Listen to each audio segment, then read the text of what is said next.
Hello everyone, you just joined me up in the greenhouse and I'm sowing some flower seeds today. So these are the flower seeds which I told you about in a previous episode.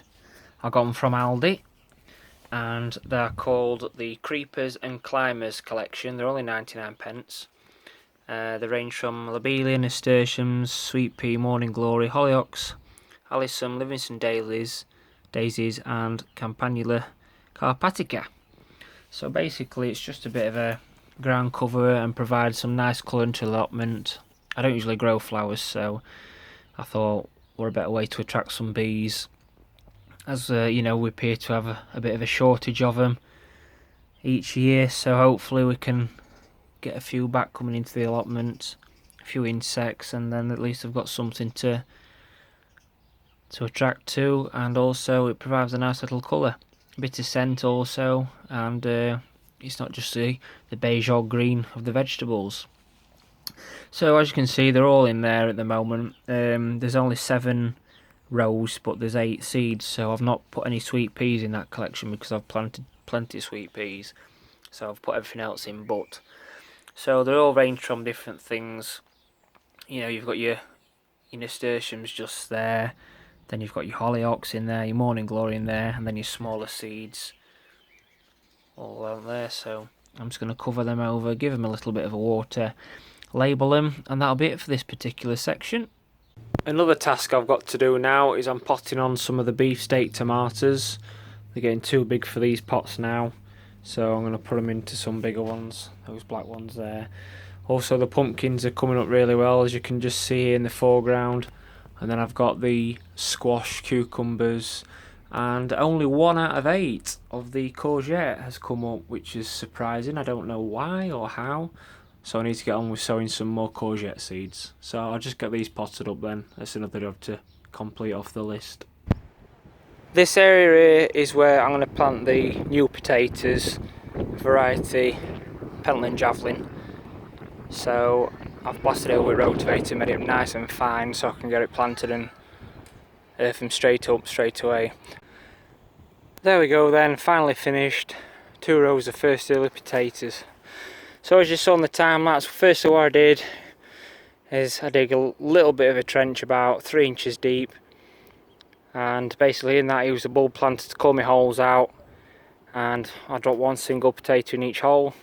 Then I covered it over, sprinkled the trench with some chicken manure pellets and some bloodfish and bone, covered it over again, hauled them up, and this is the end result really. So there's about, what, 4 metre row there, and there's about a dozen potatoes, seed potatoes in each. I planted them 30 centimetres apart, foot apart, just for new potatoes. I'll do them at 40 for the seconds, sorry, the main crops. I'm not doing seconds this year. I've also got a few left there in the egg trays. They're just going to go in pots and I'll go to the second allotment. So this is it for tonight. I think I'll get the rest put in later on in the week. I'm just up at the grandparents' greenhouse at the moment, and I've managed to clean a bit of area and got some things going off here. So they need potting on now. They're the brassicas, broccoli, leeks, aubergines are doing well. Transplanted tomatoes, squash, cucumbers are just here.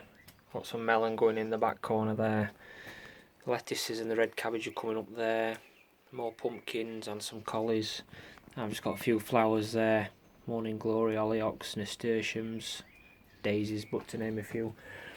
These 6 beefsteaks are going to be going into the greenhouse down the allotment. They're all ready to go in now, so I just need a couple of pots just so they can all get planted in.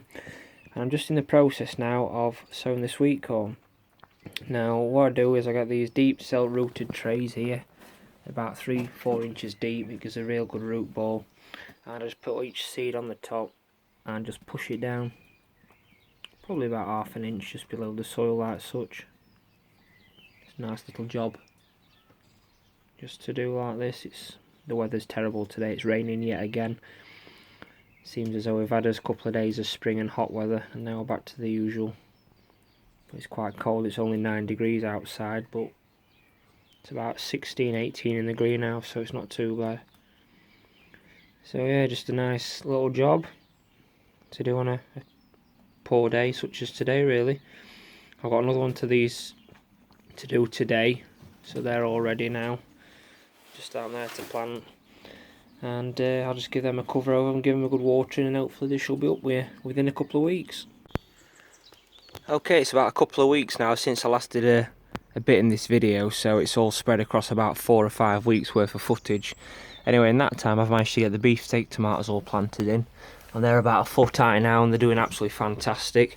We've had some really warm weather now coming to the early part of May, so it's really helped bring them on fantastically. And there's the peppers. So again, they've really took to this nice warm weather. It's up at nearly 30 and it's only 9:45 in the morning, so the greenhouse is going to be really hot today, so I've got all the windows open. These are the carrots, and they're coming up really nice now, so that's great. I've had a few misses in the middle, so I've just added some more seed in there, but generally overall I've had about probably 75%, 80% germination rate, so that's fantastic. So within a couple of weeks I'll start thinning these out one at a time, because there's 3 in each cell division, so I'll go down to 2, and then in a month I'll go down to 1, and then hopefully that'll bring the one on nicely. These spring cabbages here, they're not too far off actually, they're doing really well, so I'll be picking them very shortly. The peas in the guttering are doing excellent as well, so they'll be getting ready to go out within a couple of days or so. Asparagus, I've had ample pickings of asparagus already, and there's absolutely stacks here again. I bet there's about 40 spears here worth to cut, so it's nice to get a bit of an early harvest. Moving down towards the potatoes then. I've still got another 2 rows to put in, but it's that time consuming. I've managed to just keep coming up on an evening. I've not been bothered doing any footage because, in a lot of cases, because I just want to get things done and get it all assessed. But as you saw me do the other day, that was my preparation for the spuds, and I did the same method for each row I've performed here. There's nothing much happening on this side. I've just put a few broad beans in over there. The leeks are ready to pick now. I've done a bit more weeding, and down at the bottom there the onions are just starting to show through where the tarp is. You can just see the top there. So anyway, that's a bit of a tour, down plot 1. So I'll give you some footage of what's happening at plot 2 on the next episode. But for the time being, thank you very much for watching. I'll see you again soon.